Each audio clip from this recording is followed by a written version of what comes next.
சிங்கம் மற்றும் எலி. ஒரு காலத்தில் ஒரு பெரிய காட்டில் ஒரு வலிமைமிக்க சிங்கம் வாழ்ந்து வந்தது. ஒரு நாள் பலமான உணவுக்குப் பிறகு சிங்கம் ஒரு மரத்தடியில் ஓய்வெடுத்துக் கொண்டிருந்தது. ஒரு குட்டி எலி எதிர்பாராத விதமாக அவன் மீது வந்து சிங்கத்தின் மூக்கில் ஓடியது.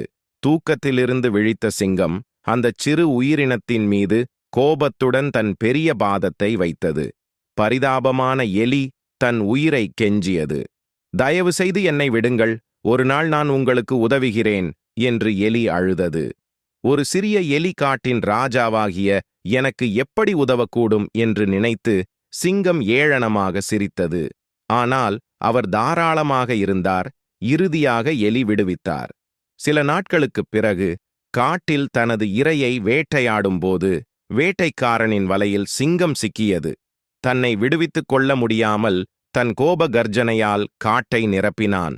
சுட்டியின் குரல் தெரிந்தது. வலையில் சிங்கம் போராடுவதை விரைவாக கண்டுபிடித்தது. அவனை பிணைத்திருந்த பெரிய கயிறுகளில் ஒன்றிற்கு ஓடி அது பிரியும் வரை அவள் அதை கவ்வினாள். விரைவில் சிங்கம் விடுதலையானது.